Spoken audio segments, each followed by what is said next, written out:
What's up everyone? Welcome back to the channel. If you're new here, make sure to hit that subscribe button, drop a like, and share this video with your crew, because today we're diving deep into an intense, thought-provoking, and honestly emotional question: what if Nelson Mandela were alive and serving as President of South Africa right now, in 2025, facing the very same crises that Cyril Ramaphosa is grappling with? Imagine Madiba, not as a historical figure frozen in time, but as a living, breathing leader stepping into today's whirlwind of power outages, mass unemployment, rampant corruption, deepening inequality, and mounting public anger. Would he rise above it all and steer the ship back to calm waters, or would even the mighty Mandela be crushed by the weight of modern-day South Africa? First, let's set the stage.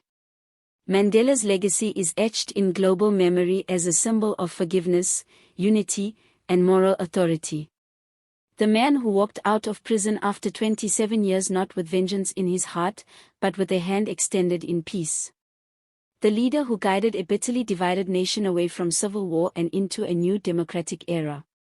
That Mandela, the father of the Rainbow Nation, is who many wish could somehow be resurrected to save South Africa from the brink once again. But let's not be naive, today's crises are not just about moral leadership. They're about surviving in a system that's become a feeding frenzy for elites, a battlefield of collapsing infrastructure, and a place where even hope seems to flicker like a dying light bulb in the middle of load shedding. So let's imagine it. Mandela, now in his mid-70s if he had been born later, sworn in again as president. He walks into the Union buildings, not in 1994 with the applause of the world ringing in his ears, but in 2025, with chaos at Eskom, factions tearing apart the ANC, state-owned enterprises sinking like stones, and a frustrated youth that feels utterly betrayed by every generation before them. What does he do? First, Mandela would likely confront the political rot head-on. This is the same man who said, "A critical, independent and investigative press is the lifeblood of any democracy." Unlike the cautious, often soft-footed Ramaphosa, Mandela wouldn't hide behind commissions and committees for years. He'd call out corruption openly, no matter how high it reached. The cadre deployment that has poisoned governance today? Mandela, a champion of meritocracy and accountability, would likely dismantle it brick by brick.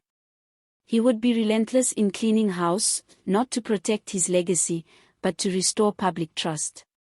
Names like Gwede Mantashe or Ace Magashule wouldn't be tiptoed around, they'd face direct reckoning.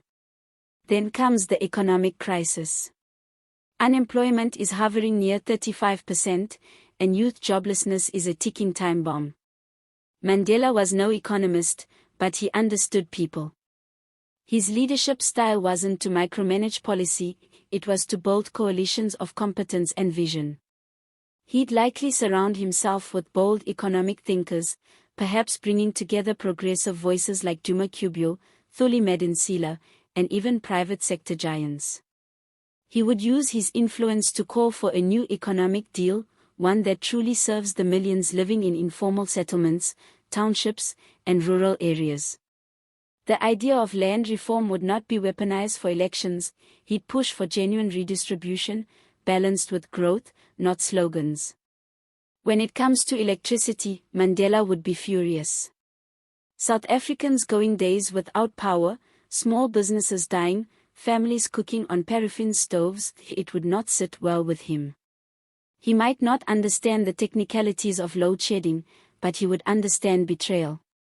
The people who placed their faith in democracy, in a new South Africa, are now living in darkness, both literal and metaphorical.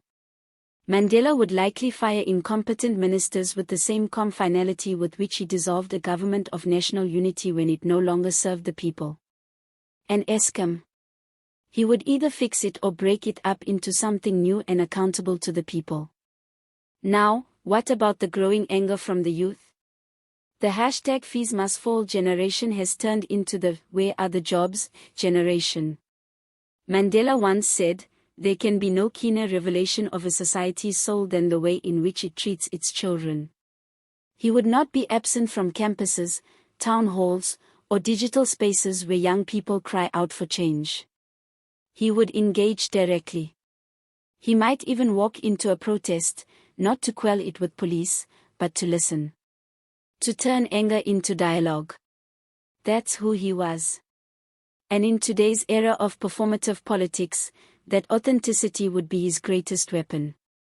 But let's be real, Mandela wouldn't be a miracle worker. The global economic pressures, the decaying infrastructure, the entrenched corruption networks, they would test even his patience and endurance. There's a chance that he would be blocked at every turn by corrupt elites, provincial barons, and private interests who profit from chaos. And unlike in 1994, when hope and optimism were currency, in 2025 those reserves have run dry.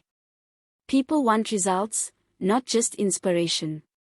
Even Mandela would face riots, criticism, and political betrayal.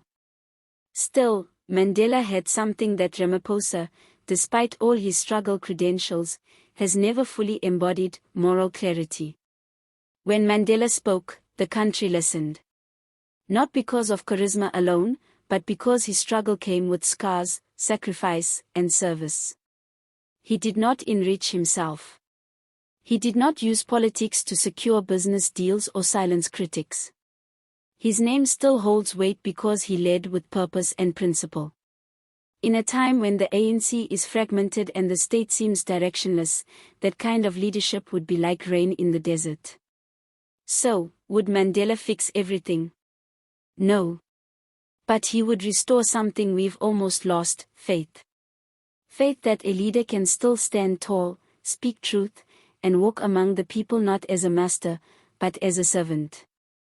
Faith that even in the darkest times, someone can light a candle, not just curse the darkness. And that's the Mandela difference. It's not that he had all the answers, but that he knew which questions to ask, and who to trust with finding the solutions. He didn't just lead, he inspired others to lead alongside him.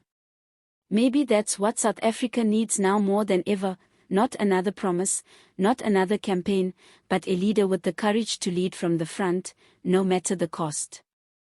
Thanks for watching, and if this episode sparked something in you, don't forget to like, share, and subscribe. Until next time, stay engaged, stay informed, and stay fearless.